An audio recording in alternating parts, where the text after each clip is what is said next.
You could laying it up. You keep it laying it up. Yeah. What's up, ladies and gentlemen? This is Shane Davis. And I am Brandon Fountain, and we are... The Control Bird. Yes, we are. Bah, bah, bah, bah, bah. We were the Control Burn the first time and this time. Which is what? 17. 17 episodes in. What's that Joyner song? Officially. 17? That's where my brain goes. We should cue the 17 song and then get taken down because isn't that like copyright infringement? Yeah, no. I think we got a ways to go before anybody notices that. Probably. We got a lot of listeners, man. We do. You know what? We had a spike, which when Not you a say, dog. that my brain goes to The Land Before Time. That was a fucking Spike, banger. That bro. was a banger. That was the baby. Well, no, name? no, it was the kind of. I thought you were gonna say something crazy. I was like, the kind of the slow one, the one that didn't speak a lot of English. I wasn't gonna say like that. I thought you were. I was like because there was Petrie, there's Ducky.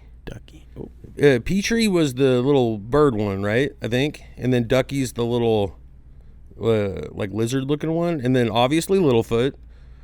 Sarah was the Triceratops, and I'm pretty sure Spike was maybe a Stegosaurus.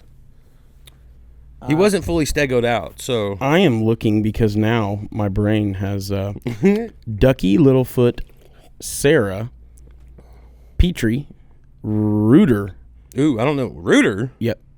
Littlefoot's mother, grandfather, the sharp-toothed domeheads, No Spike. La Pere de Serra. That's Sarah, right? La Pere de Serra. De Serra? I don't know. I don't speak French. I don't speak French because I don't want Candace Owens attacking me, saying that I may be a woman. All you got to do is not be that, and then I think you're fine. Daddy Tops, the Balladeer. Hold on, There's a lot. I'm straight up looking up Spike from... Yeah, Daddy was right. Spike.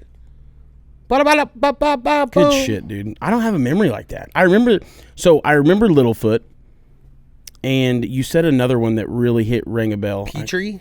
Yes, Petrie. He was the little, like, neurotic one. Damn, dude, that's crazy that you remember that. Well... Oh, Chomper. That was the second one, right? No, okay, Chomper, yeah. The sharp tooth, but Chomper was in the second movie was the little baby T-Rex that they befriended. Yes, Sharptooth is actually the name of the big villain.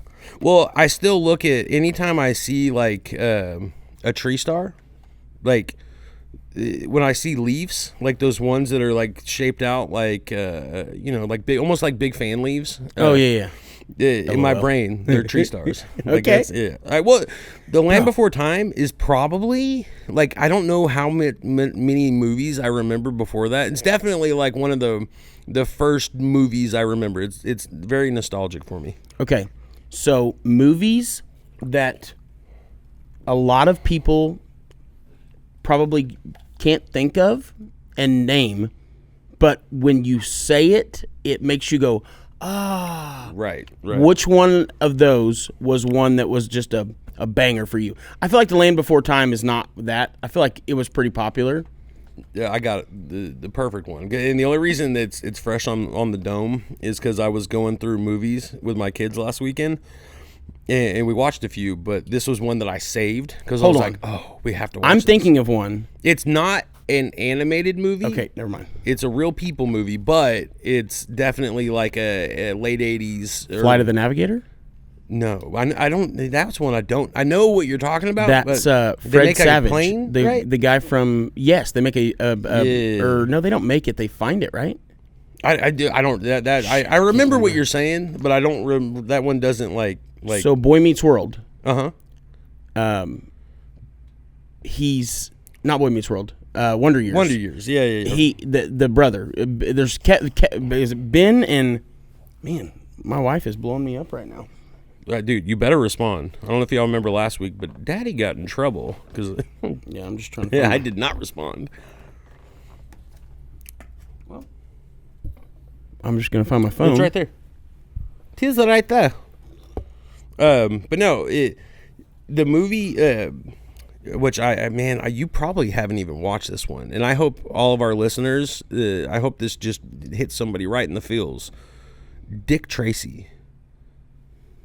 Did Dick Tracy ever, Yeah. dude? So with the yellow coat, the old school detective hat, he was like a detective. yes, I remember it wasn't so I remember it. I don't even know if I watched them. I know there was more than one, right? No, there was two. There was just one. You sure? It was only one Dick Tracy. Damn, am I thinking of the wrong thing? It's one of those. So it was Madonna was in the movie, and the kid that you remember Hook with Robin Williams. Hell yeah. His son is also in this movie when he's younger. Like this was before he got Hook, but Dick Tracy. I wanted to be Dick Tracy. Yeah. That's my guy. Like, I guess it was an old school comic. Yeah. And I never, I never read the comic. This was a movie that I had on VHS that I watched repeatedly. And there's like a bunch of like fairly like known actors in that movie. But it's great. Like, it's like 1990.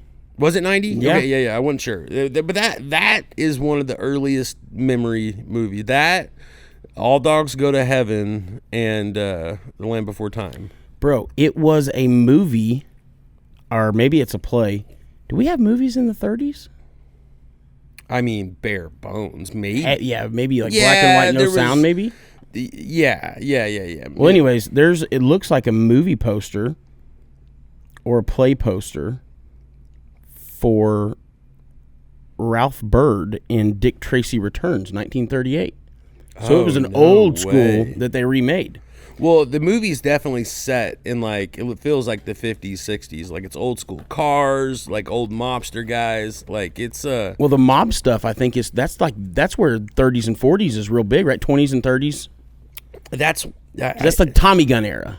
We started, yeah. That's like Dillinger.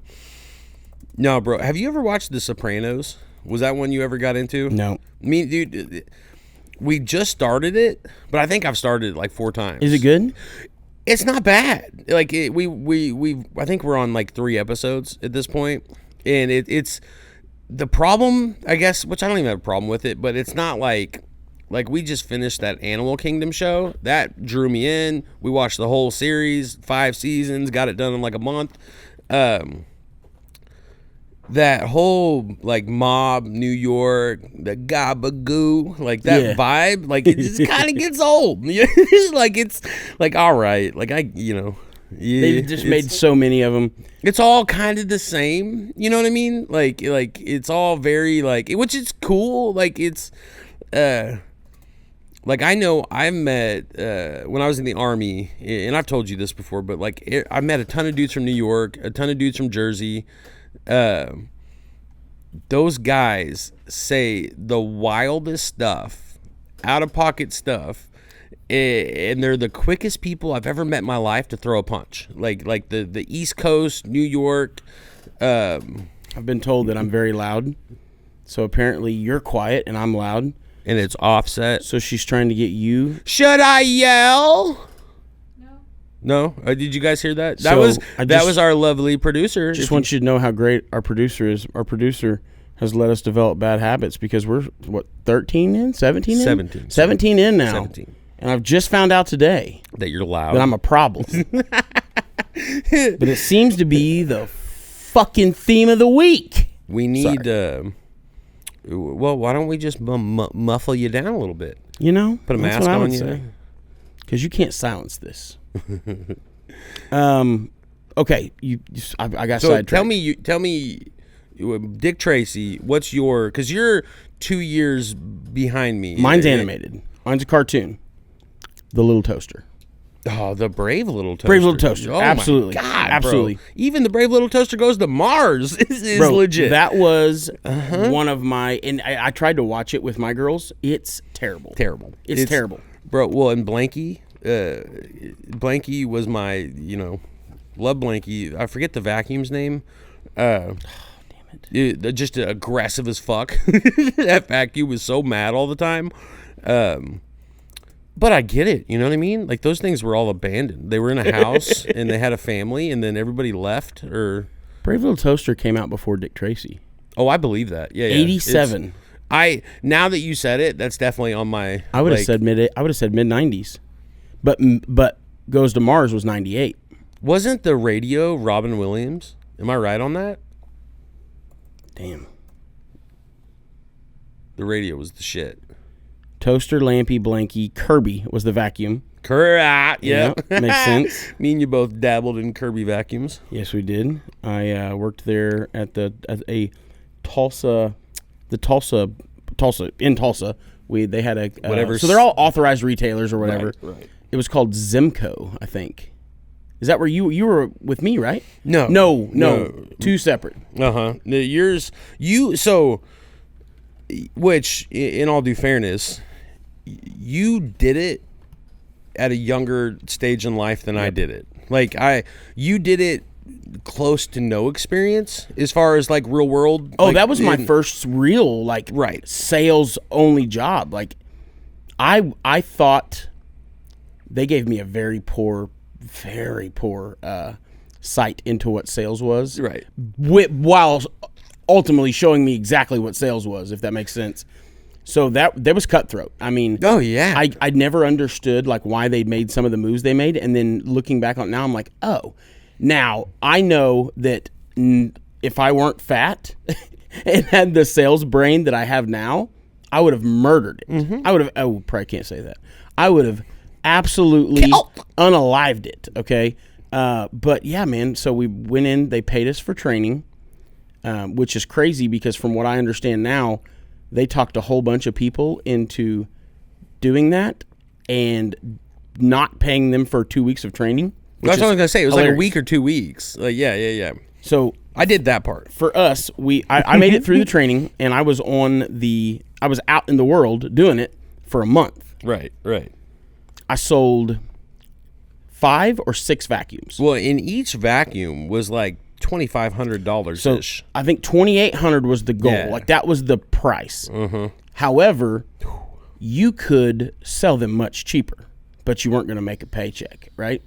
So that's exactly what happened. So the most I sold one for was $1,900. So because I was new, I didn't do any of the negotiating myself. I was only there to show the vacuum and to go hard on that, and I did a great job. You sound like But you sound like Donald Trump right there. Did a great job. did a great job. Did a great job. But so I'm looking up to see if there's still like are people out still beating the streets selling 100%. Kirby's? Is that still 100%. happening? Yeah, but it's funny though because they haven't come to my neighborhood, and I'm always I haven't waiting. seen them in years. I'm waiting. No, we live in neighborhoods that you would expect. Yeah. Kirby, not to not to dote on Yeah, we don't live We in ain't some killing it, but- but we have pretty decent neighborhoods. Yeah. It's like you. So you like I was at a point when I did it that I knew before I did it that I probably wasn't gonna do it. You know what I mean? Like, and I had a little bit of real world experience. I was like I think I was like 20, 21 ish. And so when I did it, I'd already had a little bit of sales experience, and I went through the training, which I was like, oh, I'm gonna kill this. Like, I'm gonna make buku bucks. Like, this is gonna be easy. And then I learned how to do the presentation, get in the door, show them all the stuff. And it's funny, like I've had family members for like a few years after I did that for a week and a half, that have Kirby vacuums that would have me come over to help them like set their Kirby up because they are like pretty fucking complicated. Yeah. But they're cool. But I made it to the very last day, and by this point there was maybe like 9 people left. Like I think it started out with like around 20 people, and then to the last day there's like 8 or 9 of us left, and they're like, okay guys, here's what we're gonna do. So you're going to go door to door. You are going to get inside the house. That's the big goal. Is to get inside the house. That's the hard part. And once you get inside the house, you're going to do the presentation. You're going to find something. You're going to clean their thing for them. And then once they start asking about money, you're going to call me. Yep. And I am going to come close the deal. And then I think I get at that point $100 or something. Like, So we did not work at the same company. It was literally, I was like, I raised my hand immediately, and I was like, hold on. So you're saying that you want me to do all the work, and I know that I have plenty good ability to close a deal. I've got that. I can do that part. So you want me to do all the bullshit, and then when we're at the easy part, you want to come in and take my cell. And they were like, well, they tried to, what it came to be is I was a better salesperson than the people that were trying to get me to be their punk for them. Mm-hmm. And I was like, oh, cool. I was like, hey guys, I'm like, if you want me to close deals, I'm like, call me. And I'm like, God bless every one of y'all. If y'all don't walk out of here right now, good luck. And I fucking left. And I bet you caused some real deep thought of a few people. I hope so. I bet you not a one of them made it 30 days past that.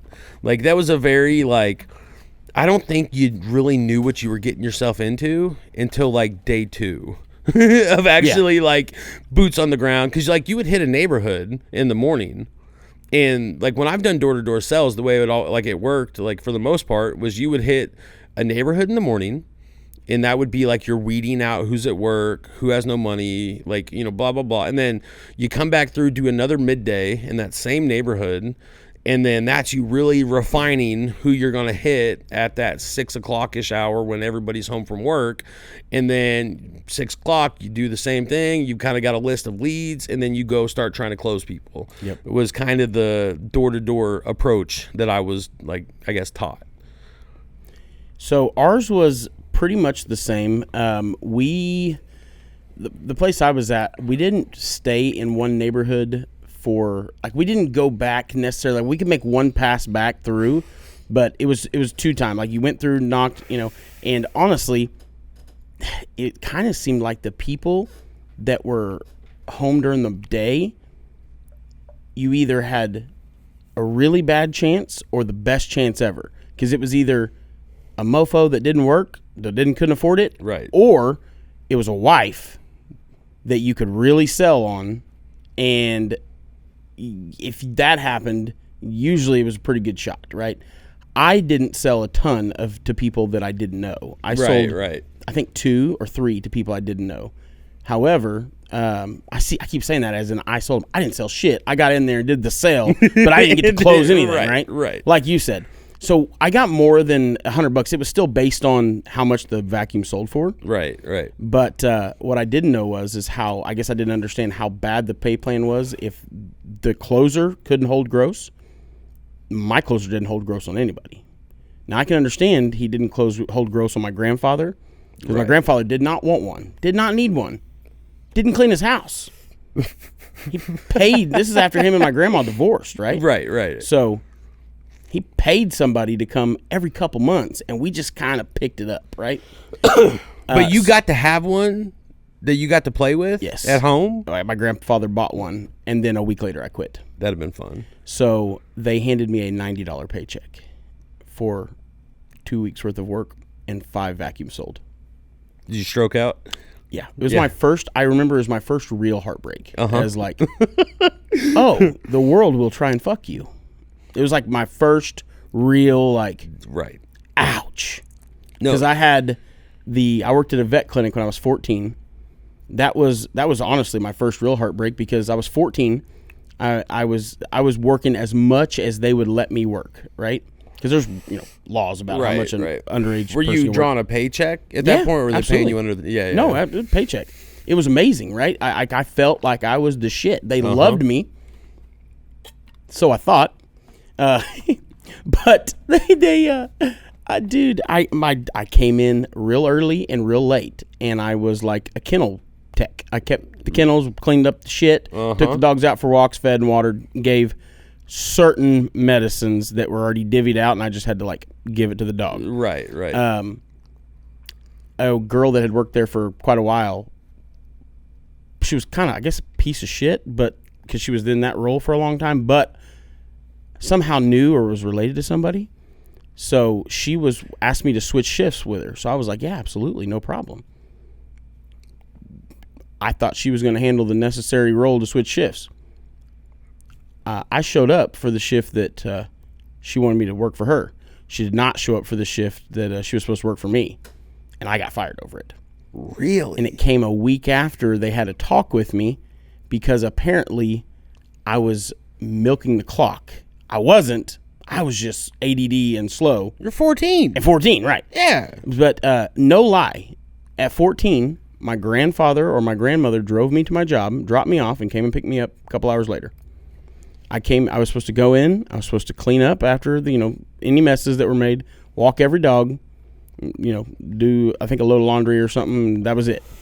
And apparently it was supposed to take X amount of time, but I was taking like maybe double what it was supposed to. They told me, and then I started being mindful of it, trying to hurry a little bit, Right. And then that happened, and I lost my job. I was pretty upset because Did you get a chance to talk to old girl that burned you? Not a chance in the world, absolutely not. Just that as they were firing me, she was there. Yeah. Apparently, I didn't document it well, and I guess because I didn't say something to the people. That's a bummer. That's a real bummer. Well, because my first paycheck job, I was 14 also, and dude, that's got to be like, I feel like that's fairly rare. You don't see it now. No, it's probably not illegal, but you just don't see it. Like our oldest girl, she started working at 15 and a half, and but she's 16 now, and she's got 3 jobs, basically. Olive Garden, shout out OG. I'll be honest, dude. I thought I was going to get a lot more breadsticks than I'm getting. It hasn't really came through that way. But so in Oklahoma, apparently, children generally must be at least 14 years old to work, though there are some exceptions, like working on a farm or for a parent's business. And children aged 14 and 15 need a special work permit obtained from their school. And there are strict regulations on the hours they can work, including a 7 p.m. to 9 p.m. curfew during the school year and from 7 to 9 p.m. during the summer. Once a child turns 16, they are no longer required to have a work permit and are subject to fewer restrictions. I wonder if you have a family-owned business, if you could get around that. Like, It said farm or family, parent, okay. family-owned or something like that. No, dude, my first, you triggered this memory, but my first like real heartbreak, like stepping into the real world, and it came from family. It was one of those. But shout out, I love you still, but you know who you are. Okay. No, so I would do work at my aunt and uncle's house, and like over the summer a lot when I was a kid, and me and my cousin were like really, really good friends, and they're great people. Like, literally like old school like values, like family oriented Christian, just hardworking, good people. And my aunt, God bless her, like she made the best food, dude. That was one thing, like working with them, because I would haul hay with them and just kind of do whatever they needed me to do when I was around.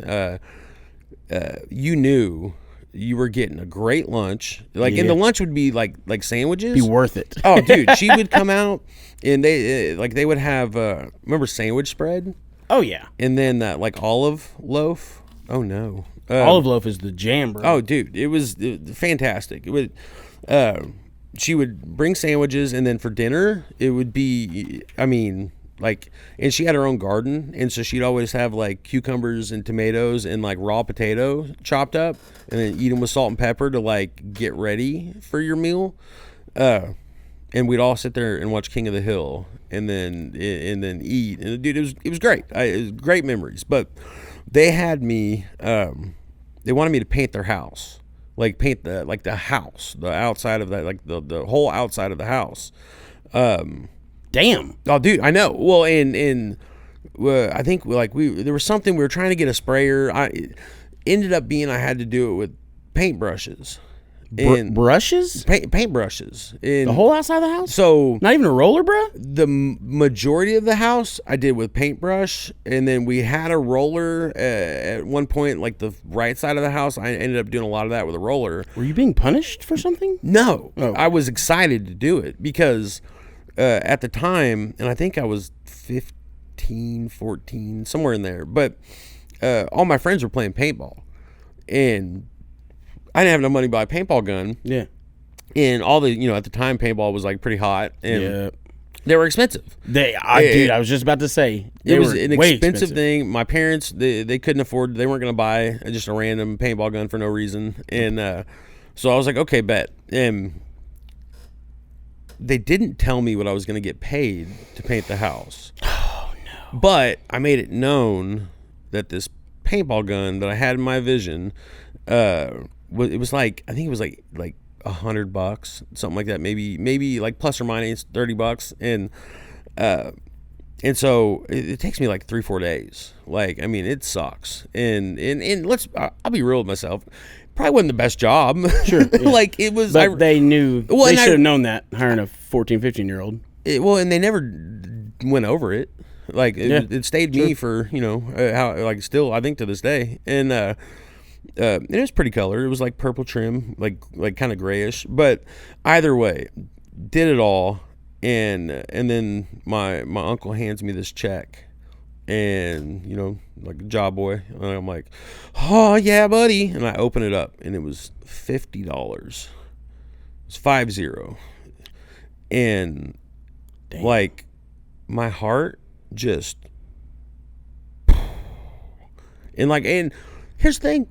I'm not like, I love him. I definitely respected him, and so I was like, I'm not gonna. Like, I'm just, I'm like, can I call my mom? I'm like, can you please come get me? And yeah, I didn't go back. What'd your mom say? Oh, she was, I think she had some like core like issues for different things, and so she was like, I'm gonna raise hell, and I'm like, no, like it'll be fine. And I think she ended up going and buying me that paintball gun. Like, she did the cool thing because I ended up getting the one I wanted. But I remember just being like, wow, that sucks. like whoa. I would assume that you probably didn't do a ton of work. Go over there. Yeah. Didn't do a ton of work after that. Yeah. It was but like in hindsight, like where I'm at now, I'm like, it was a different time, and they, like I said, very old school. Those are all valuable lessons. You know what I mean? Like, 100%. Well, it just, ask questions. Yep. Like, you just had the unfortunate / fortunate time of learning it very young.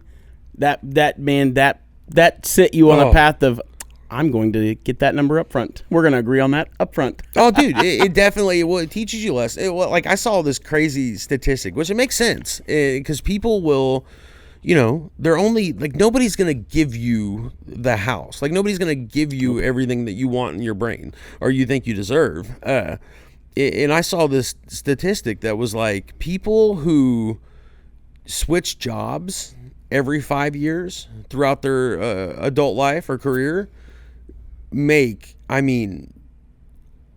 so much more money than people who work at the same place throughout their entire adult life. Like because when you go from position to, even if you're making lateral, like you're taking the same role here to there, you literally, like, you build your brand. Like, you with your experience, you show this, you expect this dollar amount, and then you are at a starting point. So then, after your first year, whatever, there's usually a raise, and then you kind of keep going from there. But if you stay static at the same place, you just, and I don't think it's for like nefarious reasons. Business owners are going to be business owners, and you got to worry about your bottom line. And if you've got somebody who's showing up to work, they're good at their job, they appear happy with what they're getting paid, and they're not like, crying and complaining, then why you're not going to just offer to pay them more. Right. Like, it's exactly, someone that's actively looking for someone for a role is more apt to negotiate, do something they're not, pay more than they're wanting to. Then sometimes even, and this is a problem with some business owners in my opinion, but sometimes even more than someone that has a good employee that's complaining and they may not want to give them a raise. You see it a lot. Like we're really blessed to be. We are blessed to be at the place we're at. We get for sure very well taken care of. It's There's obviously, you know, like I've been in sales my whole life. Since I think I made a few decisions to not be in sales after the heartbreak of the vacuums, but it wasn't much longer until I realized. I mean, I remember, dude, when you were working at the jail, David L. Moss, I was going to go. Shut up. I was going to go work there. Like it was like I was in, and then I got told to pay, and I was like, what? Once a month? Yeah, like that's the you part. were a county employee, dude.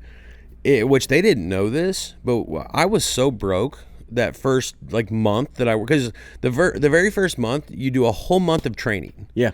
And then after that, you get your certificate. I remember I shook Sheriff Stanley Glanz's hand, and I have a coin from him. Oh, you do? Yeah, I still have it. It's in my. Dope.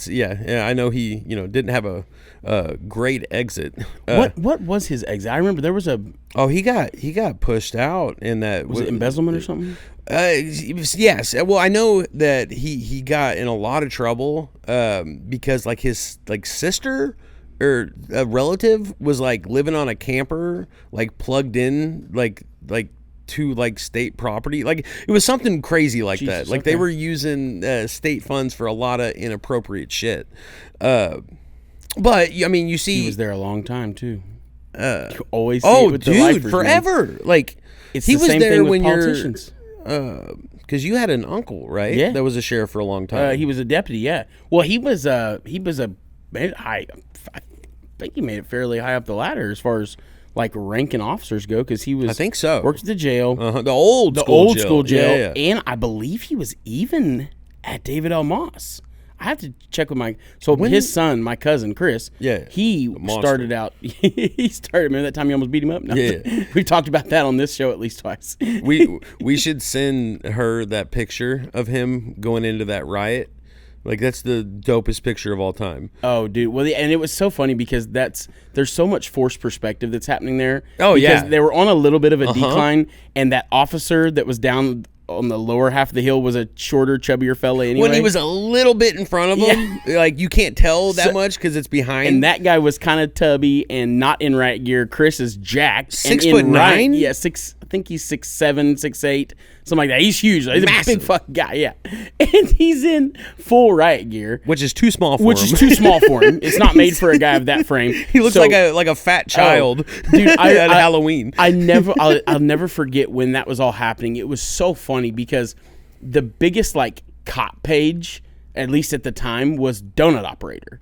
And there's still a Facebook page called Donut Operator. It's still hilarious. Really? Like, it's just like memes and shit that are kind of geared for people in public safety and law enforcement specifically, like dispatchers and cops, right?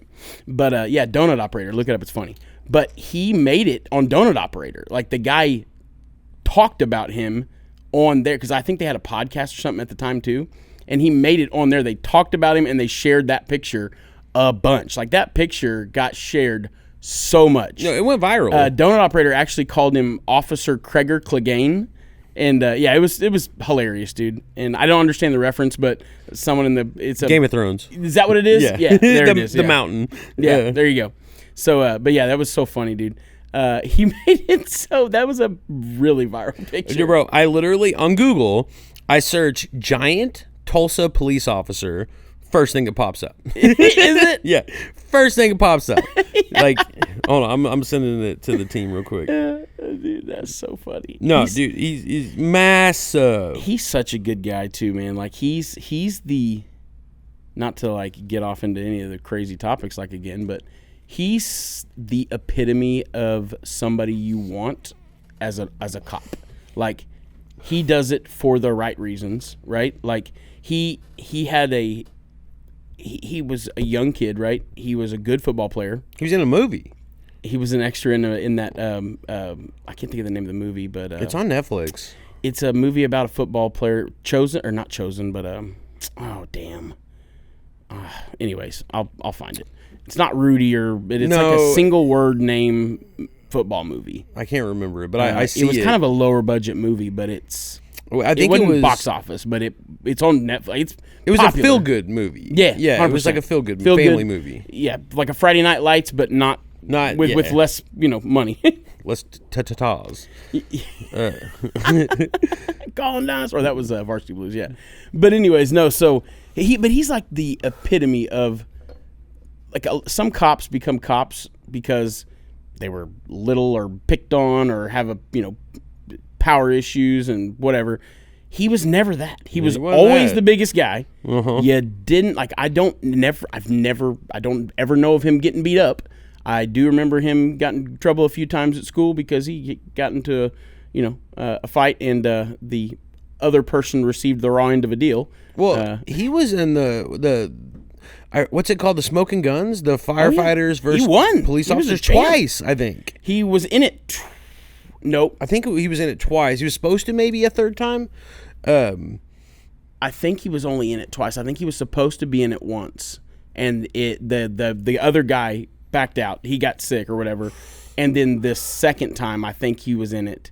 He won. He fought firefighter main event. Yeah, and he did really good, dude. He did really. But I remember he trained for like a year because he was going to be in it that 1 year, right? And he wasn't. But he kept training with that gym, and then went through a full fighter's regiment, like an actual training camp, like a real training camp. Yeah. He did a real training camp, and obviously it's a local gym, so it's not like American Top Team, but still a training camp's a training camp's a training camp. You know what I mean? Right, I assure you, they did a pretty good job. He did really good, man. He looked good in the fight. He gassed quick, but he's 300 pounds, 280 pounds of solid muscle, 6'8", No, it's a lot of you're gonna gravity's gas, working against yeah. you. Well, and I mean, and like you said, I think he weighed in around 300 pounds, big fucking, which is the huge. UFC heavyweight limit is 265, and I don't think he could have made that to save his life. Not that time, no. I think he can now. He kind of always went through waves. I remember one point he was a big dude, man. He got big. Well, he was powerlifting for a period of time. There's a video. There's still videos of him online. Dude, he has a video of him on Facebook. I think you can look it up on his page even, and if you search his videos, he's got a picture of him throwing up 505. Crazy. In college. 505 pounds is a lot of fucking weight. That's a lot of weight.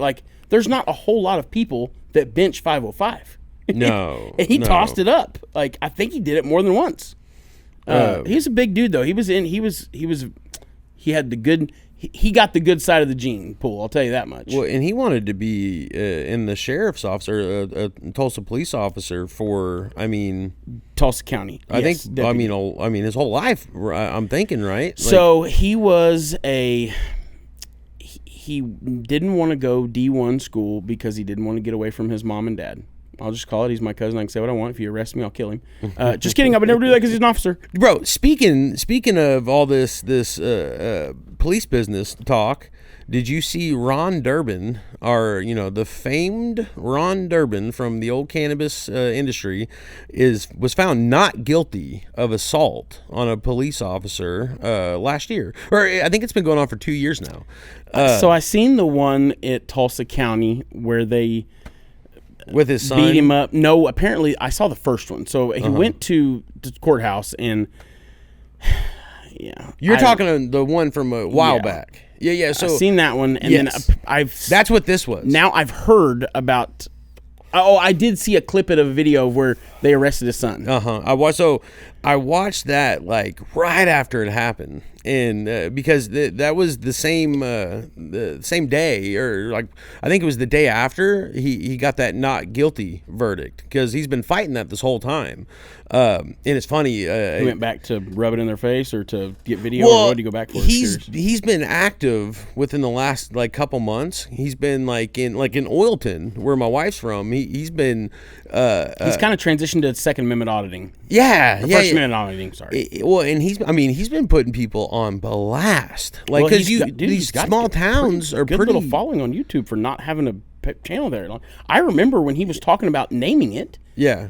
Because he was going to name it Guerrilla Publishing. And even back in the day, I was commenting among a few other people, and we're like, bro, Guerrilla Publishing, why don't you change it to Guerrilla Publishing? And I remember, like, on that live stream, he was like, you know what? That's a good one. Dude, if you want somebody to go hard for you in whatever your thing is, like whatever you need someone to go hard for, he's the guy. Like, I know people, like, he rubs a lot of people the wrong way. Because, like, let's be honest, like, we all know what you're doing. Like with the deal with his son, which, you know, I've got my opinion on whether that, you know, your kid should have even been there in the first place. Is this kid an adult? But Was this kid 18? I think so. Okay, I think just he curious. is. I'm not 100% sure on that, but I think he's at least 18. Yeah. So, you know, he can do what he wants. That's, you know, that's whatever. But I'm sure this kid is going to be very well equipped to deal with like issues of people coming at him wrong in like professional settings. Like, he's going to be very well equipped. Like, because, you know, Ron, if for nothing else, he knows his shit. And in this video, because they're trying to get a like information request, FOIA request. Yeah. And this I don't know if he was a cop or a security guard, but he was very he was not trained to deal with that situation, because he says, "Hey, no cameras allowed in here." He's used to people being like, "My bad, let me put it up real quick." Well, Ron, you know, he knows his rights, and he's not gonna do that. Like, he's just not. So the worst thing you can do, because I was a military police officer, I did security, worked in the jail. Like, the number one thing that they like beat into your head is interpersonal communication skills. Like, you literally, like, it's not to be a badass, not like how to take somebody down the fastest and hard. No, it's how to de-escalate situations. And you literally, like, this guy was very, you know, he's near retirement, old school guy. He got flustered, he was overwhelmed, and when he did not put the camera down, he, like, basically made him and then put him in handcuffs. Was way out of line, and they fired the guy. That's you can agree or disagree that them goading, if you want to call it that, them trying to elicit that response was right or wrong morally. Right. It was technically within his rights to record. There's no, like, that's what, here's what kills me. So I watch First Amendment auditors, kind of more than I care to admit. And not because, like, that's what I'm into. I'm just not. I love to watch the interactions, right? Because I am a firm believer that people should not hate the police as much as they do. It kind of annoys me because we as a society very much need police. Now, with that being said, the amount of cops that are cops and they're bad cops, or even if they're not great at their job, but like will actively break the rules and abuse their power. It's such a small, I truly believe it's a very, very, very small percentage of cops. However, it's one of those very sensitive jobs where the 1% or the less than 1% unfortunately seems to represent all of them. And I hate that. It sucks. It sucks, right? Because I was a shit head as a youth. Like, I don't have any felonies. Thank God. I was never dumb enough for a large amount of time. Right, exactly. I was always just missed. Whew. But I've had a lot of run-ins with the police, not all bad, and not all because I was breaking the law, but just a lot. And, like, even when I was in trouble and I knew I was dead to right wrong, I've never had a quote-unquote bad interaction with a cop. The one cop I had a bad interaction with was in Sedan, Kansas, and I was still trying to be respectful, right, as much as I could. And he was a piece of shit. I'm just going to call it like it is. Right. He was about 600 pounds probably. No lie, over 450. I would not be surprised if he was 550, 600 pounds. massive guy, could barely walk to my vehicle because he pulled me over. I was dead wrong speeding. Immediately admitted it, explained I was sorry, and that it was a speed trap town made for that. I did exactly what you shouldn't have done. I did exactly what they meant to do. Right. I owned it. I apologized. And he continued to talk shit because I was from out of state. Right. I had a dealer plate on because I was driving up there to get a car. And I've come to find out, small town cops especially hate dealer plates because Really? Hate them because you're technically not, you're not supposed to be doing it, but you have to say the wrong thing to prove that you're breaking the rules because just the appearance of it is not illegal. It's like, I know, like, they're made for certain reasons, having a dealer plate. Most of the time, if you're driving a dealer plate as a car salesman, it's because it's your demo or something, and there's kind of a gray area, I guess, something like that. But I've learned a lot of small town cops really hate them. I've learned that with experience. And this was one of those situations, and he was just shit talking me, and I just kept being humble. And you know me, bro. I struggle with being like being in the wrong or in the right and having to eat shit. I struggle with it, right? I do it, but I struggle with it. And man, I struggled for probably 10 minutes on the side of the road until I just couldn't anymore, until I finally was like, hey man, fuck you. That's basically what it gave me tickets and all kinds of shit. But yeah, anyways. What's funny is there's a break room in Sane, Kansas right now with like 3 cops sitting in there, and there's only one 600-pound man in there, and they're all talk about you, pal. I assure you, if that guy is still alive or a cop, either one of those would absolutely blow my mind. Well, it comes down to at the end of the day, you want to talk about defund the police bullshit. Like, no, let's pour more money into it, or the money that's being put into it already, let's allocate it. The cops need training. Like, they just need 100%. They should never be done with training. Like, training should never be a thing where you have a start and an end. Like, like training 100%. should like because I know, like, most of the time, like, you qualify with your weapon once as an actual like deputy or police officer. I know the further up that you go, it gets a little bit more strict, and as it should. But you do your physical fitness test once. Yep. Like, that's why you can have 600-pound cops, right? Like, and that goes away even when you get into some of these small towns, because when you get into some of these small towns, you've only got to have what cleat requires you to have, right? Which is nothing. Well, no felonies and very little. It's very easy to become a police officer in certain towns or cities or communities or whatever. It's really only up to the local law enforcement how strict the rules want to get if you can pass cleat. Right. Well, it's one of those things. You don't get paid a lot. First off, you're under a microscope all the time. Like, one bad decision, one bad day, one bad reaction, you're done. Like, that's why if we don't change the way cops are viewed, it's only going to get worse because of that right there. There's not people beating down the door to become police officers like there were 20 years ago. Right. Because of those reasons. You're always under the microscope. You're underpaid for the most part. And it sucks, right? You're not respected. Exactly. Cops used to be respected. Now they're not. Like, when I was a kid growing up, our moms and dads taught us if we're in trouble to find a cop. I personally know people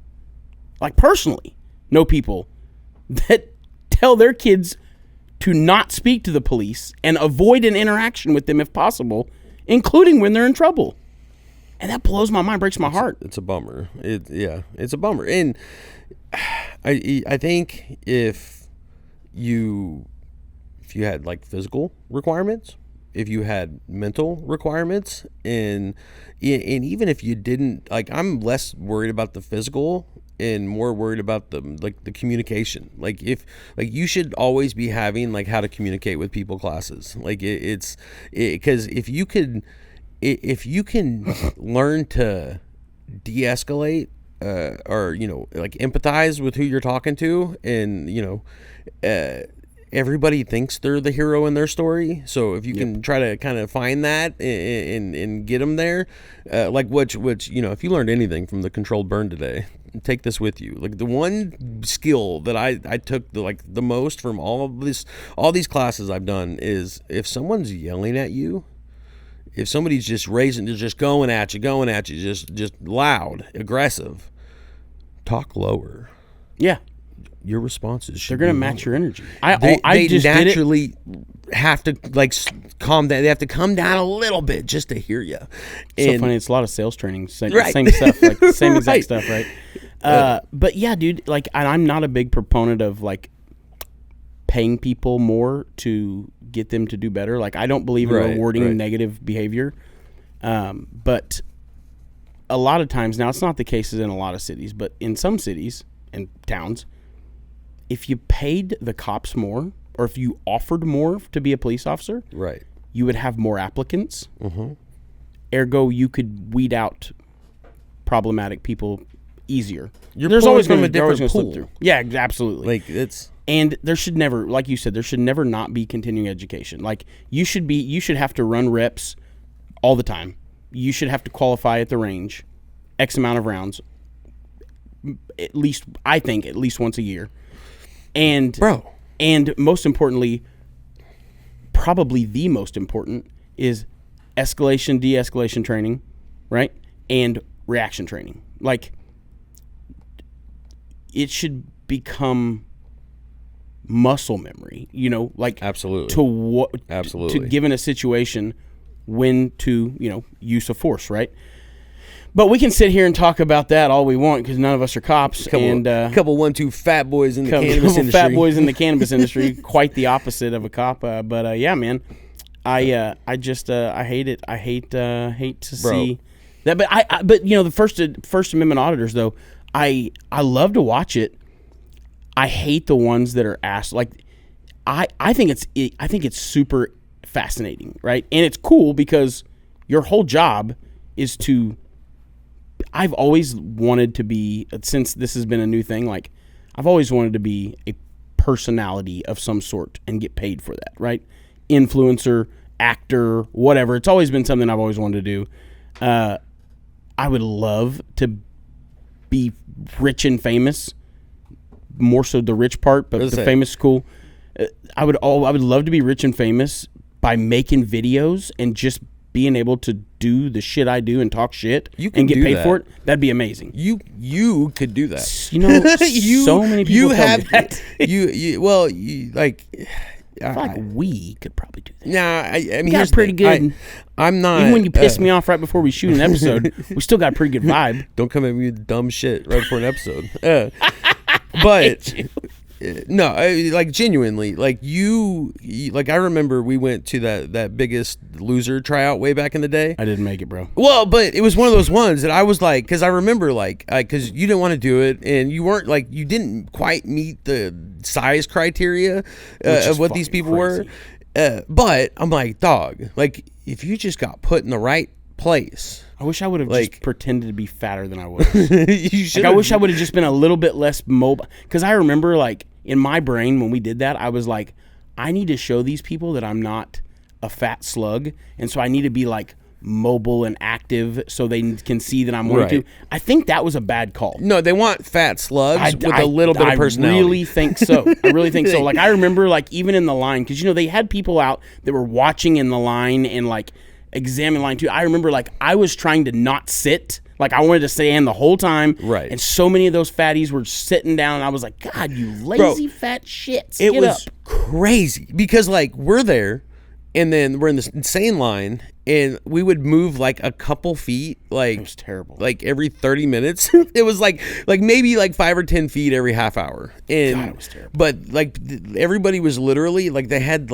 lounges, stools and chairs. They would just wait until the last second where it was all right, we better move forward and then move your whole base camp and then get back to just chilling in the sun. And me and you stood the whole time. The whole time. Talked to so many people. Dude, I'm still friends with Facebook from people that I met on there. That's hilarious. I think you are too. Probably. I'm almost positive there's one lady specifically that me and you are both still friends on Facebook with. She was an older woman, red hair, and she was a pretty big gal, but she's lost weight now. And then there was another one that I was friends with, and I don't know what's happened to her. I don't see her on my Facebook anymore. But yeah, this one, I think her name is Amanda. And you have to show me. I don't remember. I'm pretty sure we're both still friends with her on Facebook. But we became friends with her that day. We became friends with like 3 or 4 people. None of them were like extremely fat, sluggy slugs, but they were all like nice people. This Amanda lady was like a real sweet, soft-spoken older lady, just pretty big.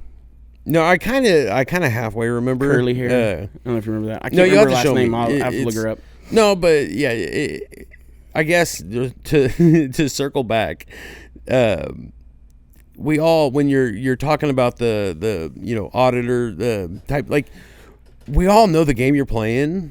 Like it's just don't be condescending. 100%. Like don't be disrespectful. Like if you're gonna play the rules of semantics, like I get it, and I've got like I enjoy it to a point because there are rules. They're like, and if you guys are not going by those, but you're making us like it's cool when people are held accountable. Amagansett Press is my favorite one. When you lean into like almost like when you see like a basketball player like really get into somebody charging them, and they do that like and they fall back and like they just really play into it. You see it in soccer a lot. We all know what you're doing. Yeah. Like it's so yes, 100%. You're technically right, and yes, that did happen, but we all know that it's there's such a broad spectrum, and maybe that's the problem is the definition of terms that they have. Maybe the old government needs to get a little slicker when the assault baseline starts here. Yeah, no, I agree. And it ends there. But people also just need to don't let people that are trying to get a reaction out of you get a reaction. Right. And guess what? That solves both problems. When they do it, you don't get in trouble, but also there's now no more incentive for people like that to exist. Right. But yeah, you should check out Amagansett Press. Send it to me. It's him and his son. And his son's got a channel too called Watch the Watchman or something like that. But I don't really watch his son so much. But he's a really cool older guy. I follow him on socials now. Jacked, bro. This dude is jacked, and you never know it. Old dude, gray beard, gray hair, very quick-witted, very respectful. Also very quick to tell you to eat shit if you are rude to him. But even the people that don't like him there and don't understand are very much like, he's explains to him and he's real respectful until you're just flat ass disrespectful to him, and then he clowns and he's hilarious. It's great. Yeah. We need to talk cannabis. Well, we have to wrap. Yeah. Unfortunately, we have anything any news in the cannabis industry? I've got a few things. We are going to have to touch them next week though, because there's just we are past the time in which we have to leave. But I will say, be excited because your boy here has been doing some research, and I'm just going to say one thing. Say one thing. Okay, Airfest. Tune in next week, and we got something for you. Wow, I'm not even going to say anything after that. I'm excited. I'm just going to wrap on that. Yeah, Oklahoma cannabis industry. Do your thing. Hey, Terps and Tats is coming up. The guys who put on Terp Float, they're putting it on November 1st. Burning Terps Productions? Yes. Yeah. And Grizz, Grizz, which we'll shout that out next week. I've got some details on that. Cowboy Cup is coming up. I know they decided a bunch of judges this week. Yes. We have an in-house OKCTL it's representative. Not name names, but we do know somebody that works at the lab that is going to be a judge there. Well, and they dropped a bunch of more. Yeah, a bunch of more personalities in the space because they had to approve you. So I've been seeing certain people not get approved, but I've been I'm like, oh, they were a little bit smart about it. Like I see what they did. I do believe it's safe to say that OKCTL will have a booth at Cowboy Cup. Oh yeah. So when we have more info on that, we will let you know. We got something exciting cooking. I'm sure that the controlled burn, even though we're the same, We'll also have a space there as well, the same as the OKCTO because we're the same thing. But We're the same. we're same but different. Same but different. Same, under the Disconnected. same. When it comes to cost and spaces, we're the same. When it comes to final opinions, we are not very the same. different. But all right, big dog. it. That's all I've got for today. That's all I've got I'm for stoked sure. for next week. Me too. Much love, everybody. Tune in. I'm Shane Davis. And I'm Brandon Fountain, and we are The Controlled Burn. until next time.